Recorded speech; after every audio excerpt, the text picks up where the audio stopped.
Hello students, welcome to English e-learning class 10, first flight. Today we'll study our next chapter. The name of the chapter is Nelson Mandela Long Walk to Freedom.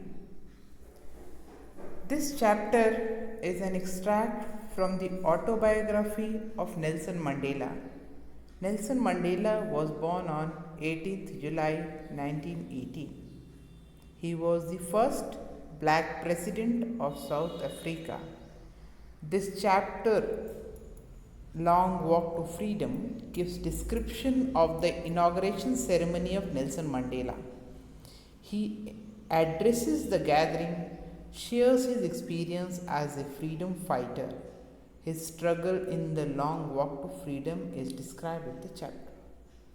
He pays tribute to all freedom fighters and countless people who fought for freedom. Before starting this chapter, you should know a word, apartheid. This apartheid refers to the discrimination between people on the basis of their race. Due to this, dark-skinned people were deprived of their basic rights. So let's begin this chapter.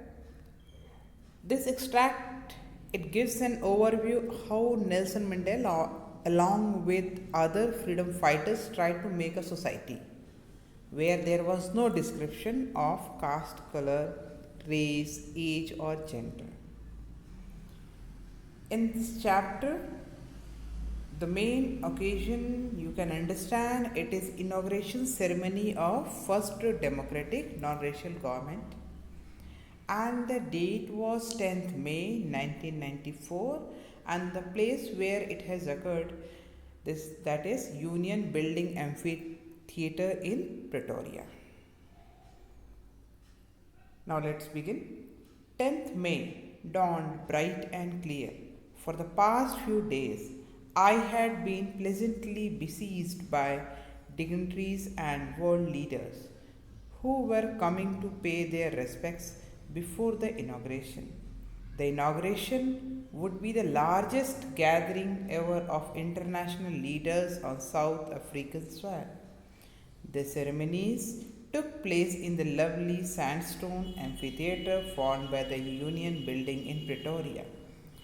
For decades, this had been the seat of white supremacy, and now it was the site of a rainbow gathering of different colors and nations for the installation of South Africa's first democratic non-racial government. Now, in this stanza, the description is given about the day 10th May. 10th May, the day began and the morning was very bright and clear. It means it was full of hope. Here the author is Nelson Mandela. He says that he was surrounded by famous personalities and leaders. They had come to pay respect and congratulate Mandela for his victory. The ceremony took place in an open circular building made up of sandstone, and the name was Union Buildings. It was in Pretoria city. In South America, only white people had occupied seats and only white people were selected presidents earlier. Now, anti-racist government was formed. So from various countries, people have come to join the inauguration of South Africa's first democratic non-racial government, where a black person, and that person was Nelson Mandela, was selected president. On that lovely autumn day, I was accompanied by my daughter Zenani. On the podium, Mr. de Klerk was first sworn in as second deputy president. Then Thabo Mbeki was sworn in as first deputy president. When it was my turn, I pledged to obey and uphold the constitution and to devote myself to the well-being of the republic and its people. Here author says that on that day of inauguration, Nelson Mandela was accompanied by his daughter Zenani. At first, Mr. de Klerk took oath as second deputy president. Secondly, Thabo Mbeki took oath as first deputy president. Then his turn came. He committed to respect, protect, and abide by the Constitution, and he pledged that he would devote his entire self into the welfare of the country. To the assembled guests and the watching world, I said, today, all of us do, by our presence here, confer glory and hope to newborn liberty out of the experience of an extraordinary human disaster that lasted too long must be born, a society of which all humanity will be proud. The author here mentions some parts of his speech where he said that everyone by his presence was giving rise to hope for a new beginning. Previous rulers were ruling with racial discrimination and it lasted for a long time, and previously people were not given opportunity to get any position, and here they are going to give a stand against discrimination, and he is glad to host a ceremony with the presence of people, and whatever it was previously a extraordinary human disaster, now there will be change in the society, and that is he says the humanity will be proud of it. That is going to change in South Africa. We who were outlaws not so long ago have today been given the rare privilege to be host to the nations of the world on our own soil. We thank all of our distinguished international guests for having come to take position with the people of our country of what is, after all, a common victory for justice, for peace, for human dignity. We have at last achieved our political emancipation. We pledge ourselves to liberate all our people from the continuing bondage of poverty, deprivation, suffering, gender, and other discrimination. Never, never, and never again shall it be that this beautiful land will again experience the oppression of one by another. The sun shall never set on so glorious a human achievement. Let freedom reign. God bless Africa. Here the author, he is very glad, or you can say Nelson Mandela is very glad to host a ceremony with the presence of global leaders, or you can say international leaders. It is an achievement in itself for South Africa. There was a time when South Africa, for practicing apartheid, lost all its international political relationships. Now, there is no segregation on the basis of race and gender. Other nations are happy to have healthy democratic relationship. They have come there to give respect Finally, they have come to power and they pledge to make everyone feel proud. He thanked everyone, especially the international leaders, for joining them in celebrating their achievement. And it is a step towards an equal society where every human will be treated fairly without discrimination. He mentions that after great struggle, they have finally achieved political freedom. His government promised to free everyone of the existing poverty, hardship, and inequalities of all kind, along with assuring everyone of a country where no community will be considered inferior. He then exclaims that freedom should rule and may God shower blessings on their land, means on South Africa, so that they could live fruitfully. A few moments later, we all lifted our eyes in awe as a spectacular array of South African jets, helicopters, and troop carriers rode in perfect formation over the Union buildings. It was not only a display of pinpoint precision and military force, but a demonstration of the military's loyalty to democracy, to a new government that had been freely and fairly elected. Only moments before the highest generals of the South African Defence Force and Police, their chests bedecked with ribbons and medals from days gone by, saluted me and pledged their loyalty. I was not unmindful of the fact that not so many years before they would not have saluted but arrested me.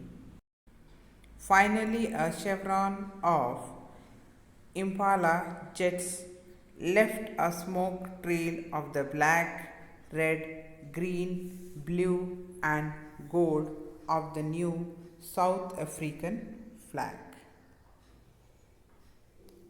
Here, on that day, after the newly elected president's address to the audience, an impressive, beautiful display of fighter jets, helicopters, and soldier transporters was shown in the sky, and everyone raised their heads up in the sky, and they were amazed to see the beautiful display.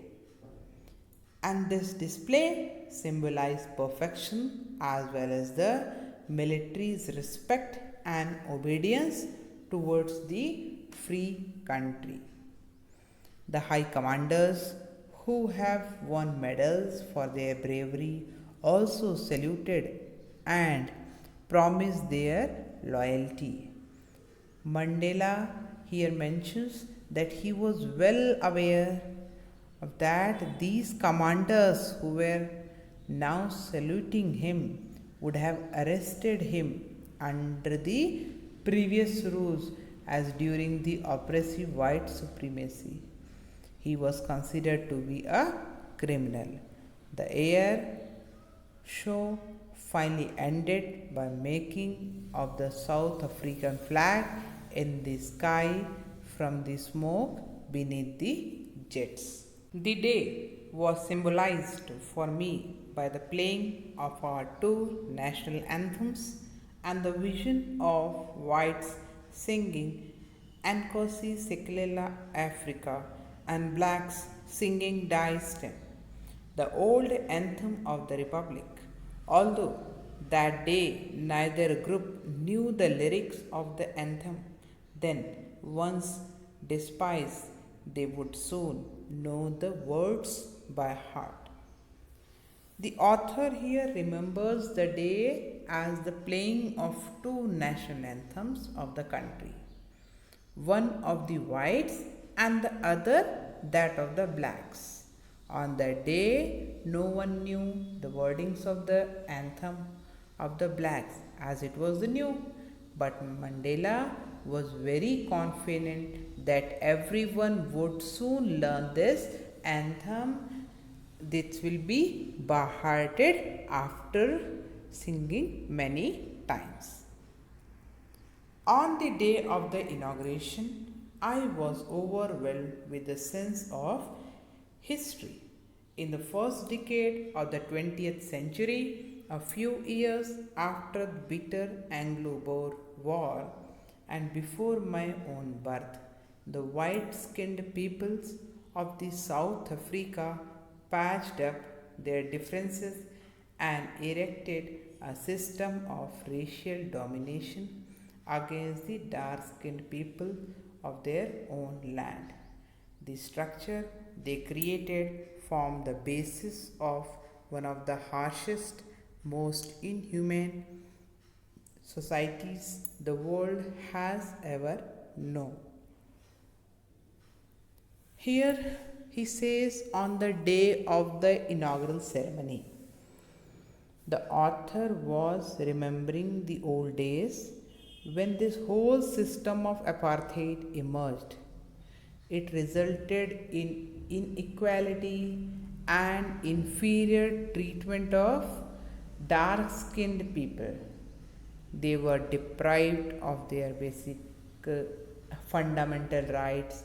Because of that, one of the world's most brutal and inhumane society was born. This began even before when he was born. This system created an atmosphere of extreme cruelty and injustice for a particular part of the community, that is for dark people. Now, when he is in his 8th decade as a man, he, along with countless others, have changed this entire system that treats humans as human irrespective of their color, caste, gender, or age. Now, in the last decade of the 20th century and my own 8th decade as a man, that system had been overturned forever and replaced by one that recognized the rights and freedoms of all people, regardless of the color of their skin. Now, Nelson Mandela says when he is in his 8th decade as a man, he, along with countless others, have changed this entire system that treats humans as humans, irrespective of their color, caste, gender, or age. That day had come about through the unimaginable sacrifices of thousands of my people, people whose suffering and courage can never be counted or repaid. I felt that day, as I have on so many other days, that I was simply the sum of all those African patriots who had gone before me.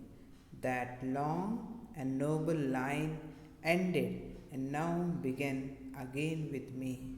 I was pained that I was not able to thank them and that they were not able to see what their sacrifices had brought. The author says they got victory, freedom, and equality because of sacrifices of countless other men and women who had fought all their lives for this day. The author wishes if he could thank them all, but he feels he is very unfortunate They didn't live to see the result of their sacrifices, whatever they have done. They are not present on that particular day.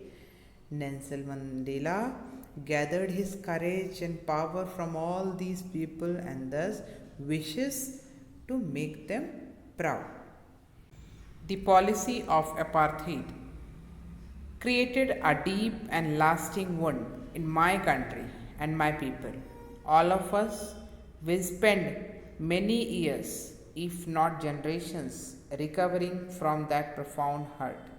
But the decades of oppression and brutality had another unintended effect, and that was it produced the Oliver Tambos, the Walter Sissulus, the Chief Lothiles, the Yusuf Dadus, the Bram Fishers, the Robert Subukovs of our time.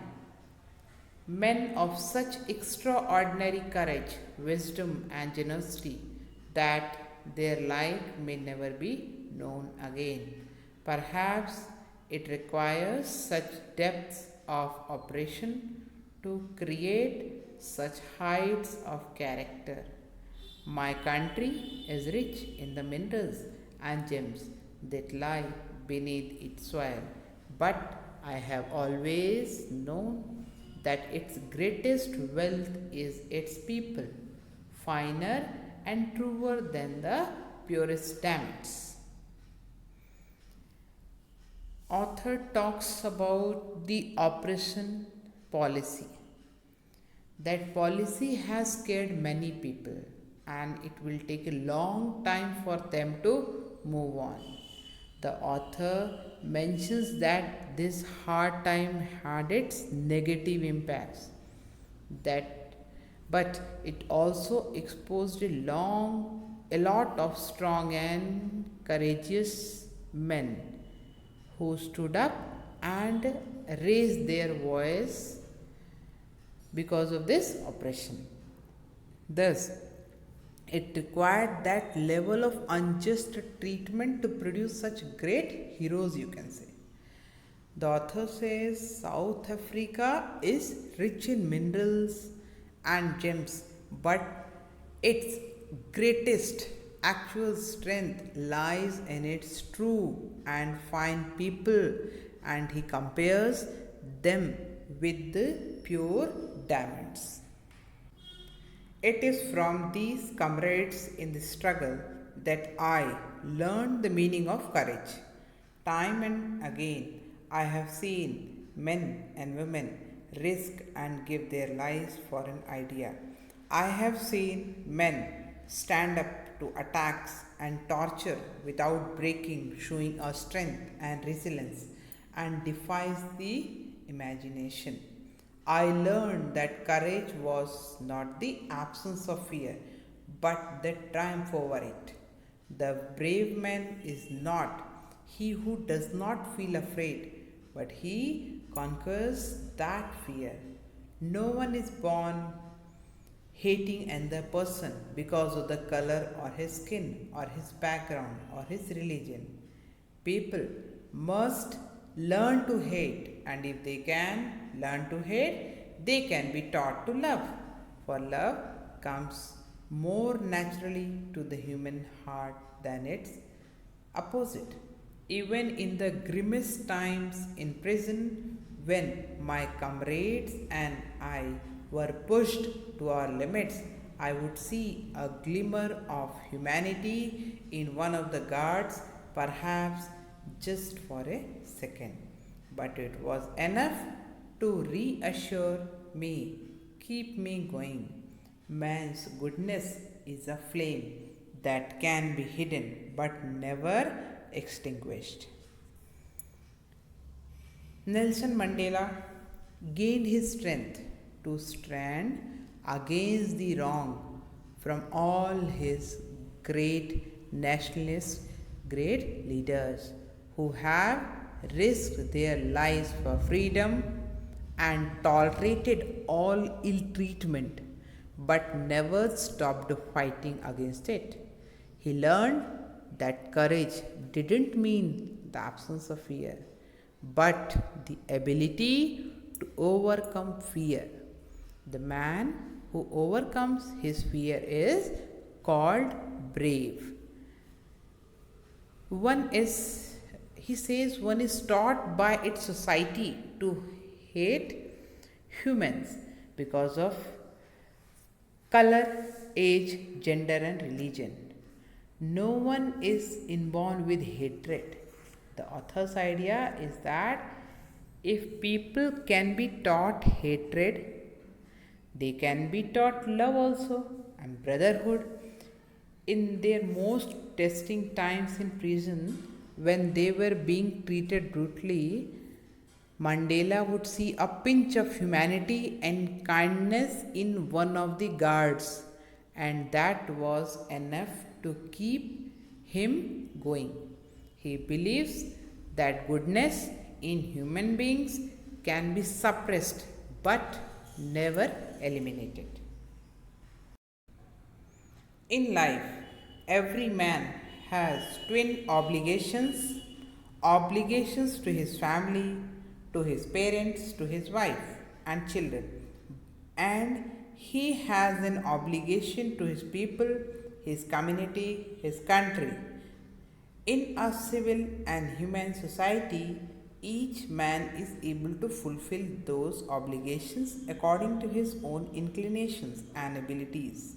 But in a country like South Africa, it was almost impossible for a man of my birth and color to fulfill both of those obligations. In South Africa, a man of color who attempted to live as a human being was punished and isolated. In South Africa, a man who tried to fulfill his duty to his people was inevitably ripped from his family and his home and was forced to live a life apart, a twilight existence of secrecy and rebellion. I did not in the beginning choose to place my people above my family, but in attempting to serve my people, I found that I was prevented from fulfilling my obligations as a son, a brother, a father, and a husband. According to author, every human being has its responsibility towards family as well as towards the society. Generally, under normal circumstances, a person can maintain the balance between the two, but in countries like South Africa, it was never so easy. When a person of color would come up for his society, he would be arrested and taken away from his family, thus keeping them from fulfilling both responsibilities. In the beginning, Mandela did not put his people over his family, but it was only later when he realized that in order to be there for his people, to help his country people, he was compromising his duties towards his own family as a son, father, or husband. He means he was working for his country people, not as a son, father, or husband. I was not born with hunger to be free. I was born free, free in every way that I could know, free to run in the fields near my mother's hut, free to swim in the clear stream that ran through my village, free to roast mealies under the stars and ride the broad backs of slow moving bulls.